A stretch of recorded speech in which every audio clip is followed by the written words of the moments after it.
Halo traders, halo Maxian, kembali lagi di Market Outlook bersama saya Adam Ibrahim Aji selaku analis dari PT Mesco Futures yang seperti biasa di awal minggu ini kita akan update dari sisi pasar yang terjadi baru-baru dan apa-apa saja yang perlu kita perhatikan dari sisi fundamental dan juga teknikal di mana diharapkan bisa memberikan rekan-rekan insight ya mengenai potensi dan apa saja yang perlu kita waspadai di sepanjang minggu ini.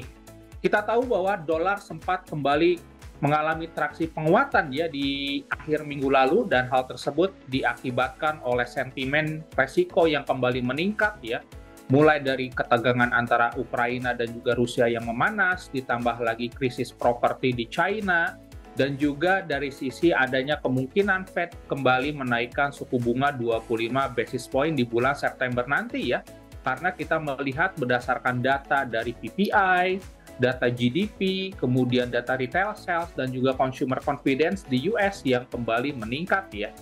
Dan untuk di minggu ini, kita mungkin akan langsung fokus ke kalender ekonomi ya. Kita tahu bahwa di minggu ini mungkin rekan-rekan perlu mewaspadai event di hari Jumat nanti berkaitan dengan Jackson Hole Economic Symposium ya, which is di situ merupakan sebuah event di mana Jerome Powell akan mengutarakan sebuah statement ya, tentunya yang berkaitan dengan apakah Fed ada kemungkinan menaikkan suku bunga atau tidak.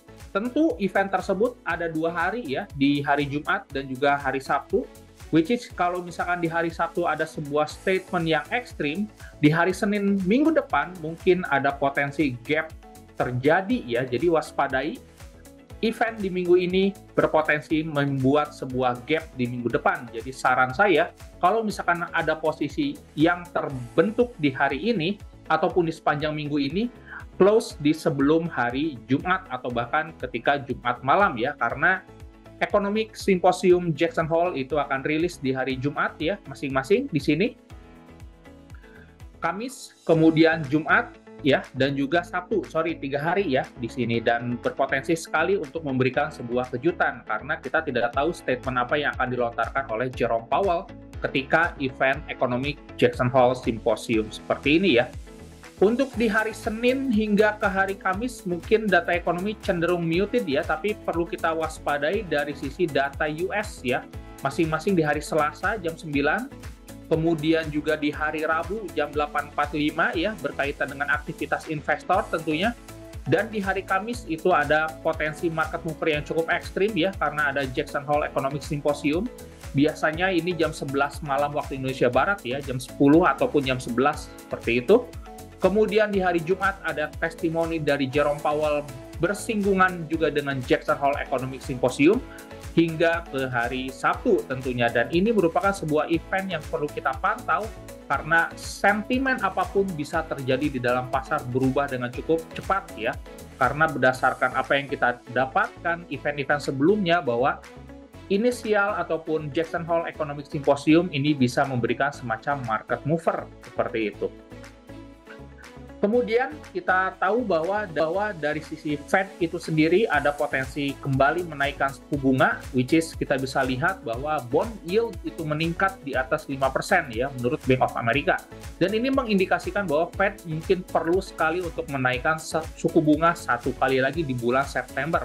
Apalagi secara data itu mendukung baik dari data PPI, inflasi yang meningkat di periode kemarin, kemudian juga data GDP, data NFP, dan juga data consumer confidence ya, dan juga retail sales yang meningkat cukup drastis. Apalagi kita di kuartal ketiga ini identik dengan liburan musim panas pada bumi belahan utara, dan liburan musim panas itu identik dengan spending dan juga konsumsi.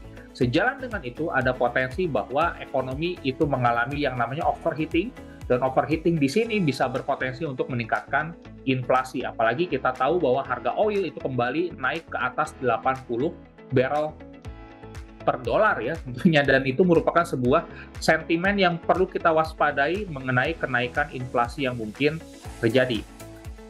Kita akan langsung ke indeks dolar ya, bahwa indeks dolar per hari ini ya kembali ke titik tertingginya ya di area yang saya panah ini merupakan ketika rilis data NFP ya, tentunya di bulan Juli lalu ya tentunya, which is NFP di area ini ya sebenarnya. Kalau untuk di area ini sebenarnya lebih ke arah data consumer confidence, tapi kalau misalkan kita mengacu terhadap areanya, dolar indeks sebenarnya relatif bergerak sideways ya di sekitar range 103. Mungkin saya akan tandai area low ini ya di sekitar 103 dan juga sampai 103.685 ya, which is kembali lagi bahwa dari sisi dolar indeks trennya itu masih bergerak naik, walaupun ada pergerakan turun, itu mungkin hanya korektif sementara ya, karena sangat wajar di hari Senin ini ataupun di hari Selasa minim sekali data yang berkaitan dengan US. Jadi kalau misalkan ada penurunan itu merupakan hal yang korektif semata. Kalau misalkan harga tertahan di 103 mungkin berpotensi kembali melanjutkan kenaikan at least sampai ke 103.600 ya. Dan kembali lagi bahwa hal tersebut perlu kita konfirmasikan dari sisi event yang berkaitan dengan resiko. Entah dari China property crisis ataupun tensi Ukraina dan juga Rusia yang memanas seperti itu. Kemudian dari sisi euro kita akan perhatikan di sini ya, mungkin dari sisi euro saya akan hapus terlebih dahulu ya. Di sini kita akan mapping ulang tentunya. Secara tren masih cenderung bergerak turun ya di time frame H1 ini. Kalau misalkan kita lihat trennya masih bergerak turun, which is kalau misalkan bergerak turun seperti ini, waspadai terhadap continue ya, walaupun ada kenaikan di sini. Kita tahu bahwa dolar indeksnya pun ada potensi kembali menguat, tapi secara teknikal kita pun perlu memantau dari sisi Euro USD pun, selama harga berada di dalam channel downtrend seperti ini, ada potensi harga masih bisa bergerak follow the trend ataupun bergerak turun ya.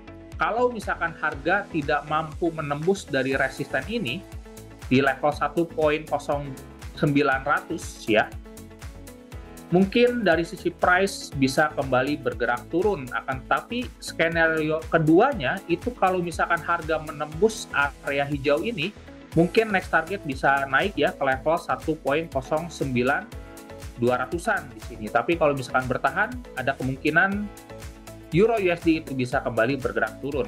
Mana yang mungkin terjadi Pak Adam?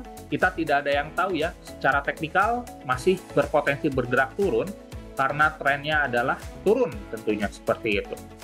Kemudian kita akan lihat dari sisi pound sterling US dollar tentunya, karena pound sterling US dollar ini merupakan aset yang relatif menarik ya untuk kita perhatikan, karena secara tren menarik untuk kita watchlist. Kenapa? Karena menurut saya dari sisi pound sterling US dollar itu movementnya masih belum kemana-mana ya, masih cenderung bergerak sideways tentunya. Mungkin kita akan tandai zona ini dan juga area resisten ini ya sebagai area zona dari sisi pound sterling US dollar itu sendiri. Tapi kalau misalkan secara general tren besarnya, ini masih cenderung bergerak turun ya sebenarnya. Tapi penurunannya perlu waspadai sudah cenderung melemah. Jadi sudah ada potensi kalau misalkan GBP USD bertahan di level 1.26600, itu bisa kemungkinan bergerak naik ya tentunya ke level 1.27800 atau 1.28 ya, ke level psikologi bilangan bulat di area ini tentunya. Jadi kalau menurut saya watchlist saja terlebih dahulu ya, karena dari sisi pound sterlingnya pun tidak begitu menjadi market mover, karena fokus kita masih tertuju terhadap dolar indeks tentunya.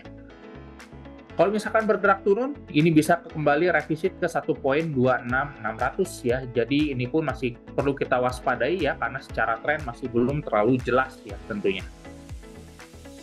Kemudian kita akan bahas XAU ya, dan juga oil. Mungkin kita akan bahas dari sisi XAU terlebih dahulu ya di area ini.